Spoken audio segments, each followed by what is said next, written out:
How is my eclogenic people doing? It's not about, oh, I gotta be the most popular at work. No, not at all. Hi guys, welcome back to another video. Sorry it's been a minute. Just trying to get acclimated to the new job, the traveling, and also family life. 2 videos ago, I came on here and I spoke with you guys about how I was being treated rudely in the work field and my experiences behind that, but I didn't give you guys any tips. I wanted to give you guys 5 tips on how I deal with rude patients in the work field. So, let's get into the video. Okay, number 1, don't lose character. Even though someone may be negative to you, you don't have to fight negativity with negativity. If your patient is rude, if your patient's not having a good day, it does not mean that it has to rub off on you or you have to retaliate that same energy. Just keep being positive and motivated to do your job and help that patient out. I deal with rude patients. It's life. It's gonna happen. You don't have to, I personally do not boast up or, make my ego feel better by saying, smarting off at the mouth or anything of that nature. I just pretty much calm, cool, collective across the board. And if that's how they want to be, I just let them have a whole argument or discussion or be angry or be negative by themselves. So I don't lose character, because their whole thing is let me rev them up and get a reaction out of them, and then they could go report it to your supervisor, and then it ends up being a whole bad thing. You don't want a whole bad thing in the sense of, now you're being talked to, now you're being reprimanded by your supervisors, now you're, it took it to a different level, and it didn't have to get there. So stand your ground, be courteous, be kind, and just let them rant, just let them rave. Maybe you're running behind, maybe they're angry about, they didn't get into their appointment on time. Who knows? Maybe they were in traffic on the way over there, and by the time they see you, they just want to let it out. You don't have to, just don't have that conversation with them. Obviously, you ask your patient how you're doing today, and if they say fine, if you could just kind of tell if that patient is going to be short with you, just let it ride. Just let it go. Just say, sorry, let's get into your exam, what's going on, get the history, and just move on. Tip number 2, if that patient is being rude or being racist towards you, then my tip to you is find another coworker that will be willing to scan this patient. You always try to diffuse the situation. You don't keep yourself in it. You walk away from it, and always be courteous in spite of their rudeness or being racist towards you. Like in my last video, I told you guys, the patient was like, I don't want you to touch me. And I was appalled. I was taken back. I had to step back with that whole situation because it was my first time ever dealing with that. So your immediate reaction wants to say, okay, let me set you straight.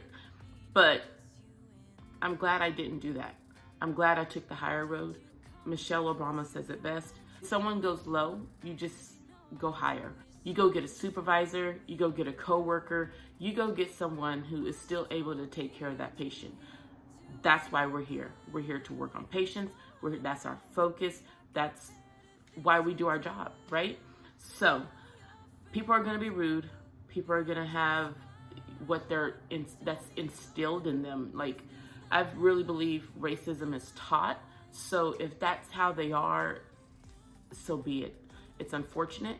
Just be the light that God wants you to be. And maybe you can make a difference in that person's life by saying, wow, she didn't, or he didn't come back at me. He didn't lash back at me. And we could, but just choose not to. I chose not to.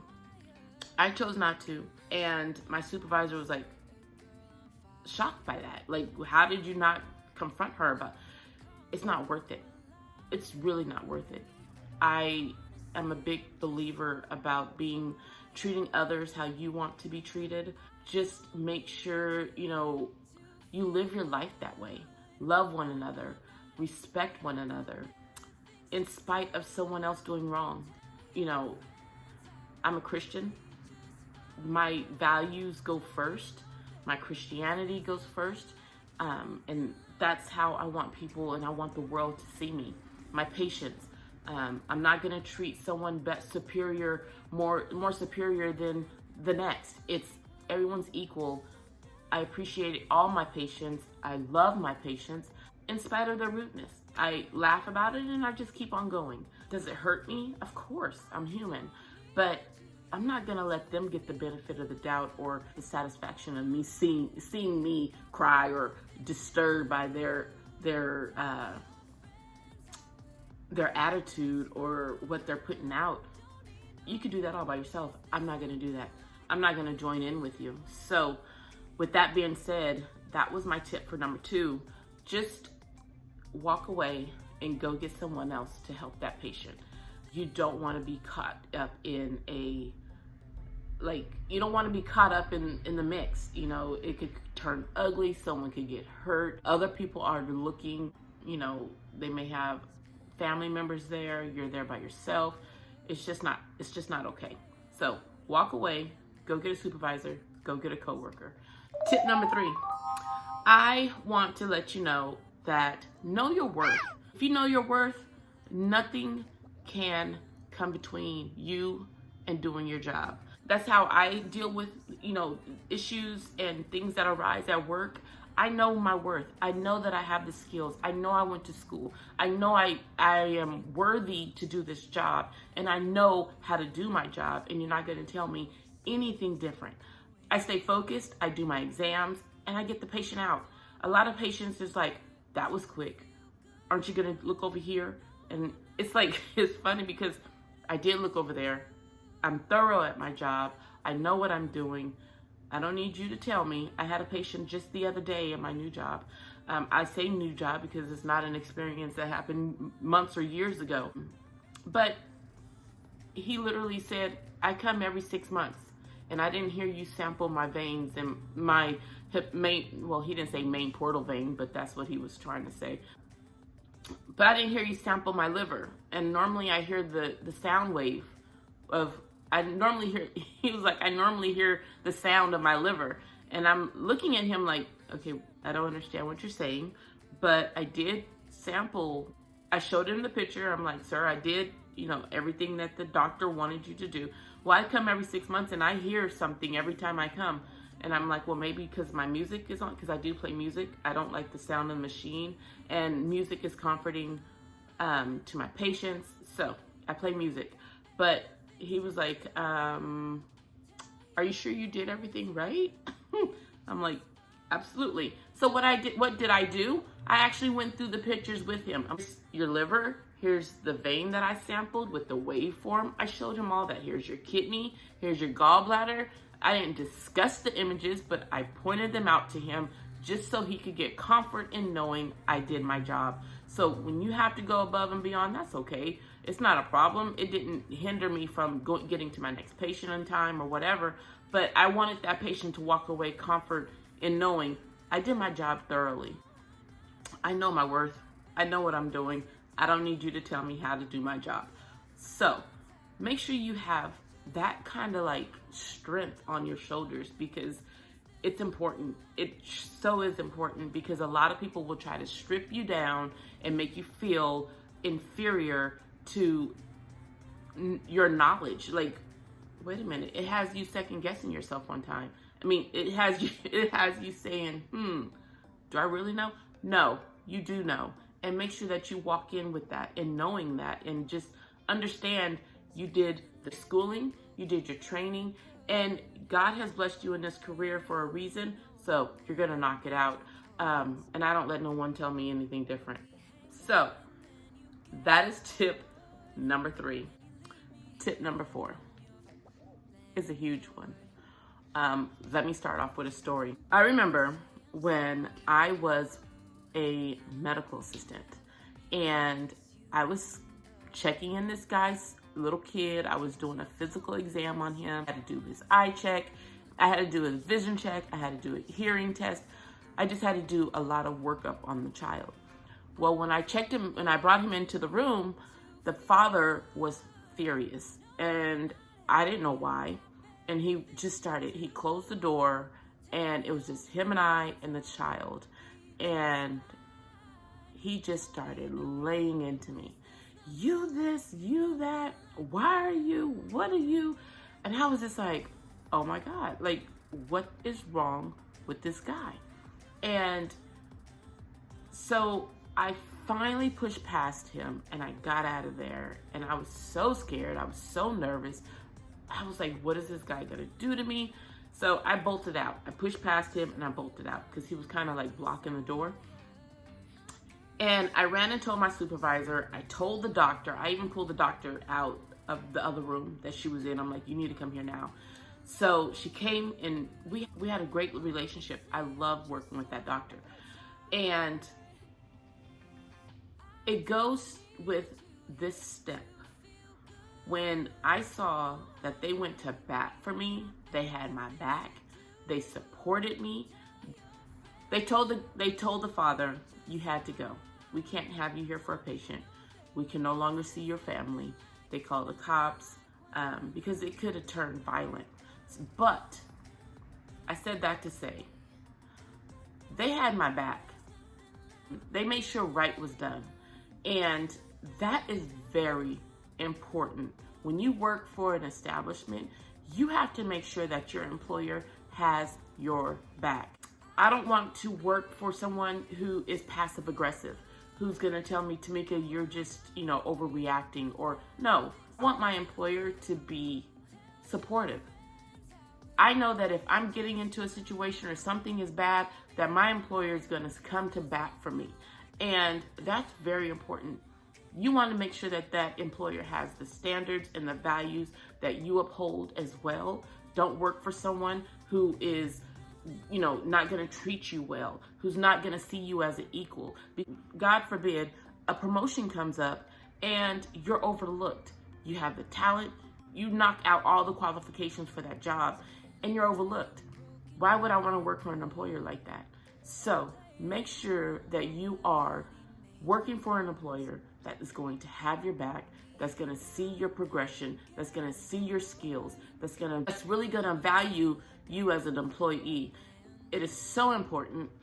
It's really, truly hard to work for someone when you don't have that passion, that drive. Like, why you wake up every day like, God, I got to go to work. But when you work for someone and they have your back, you're going to truly show up and show out at work. You're going to show up to work on time.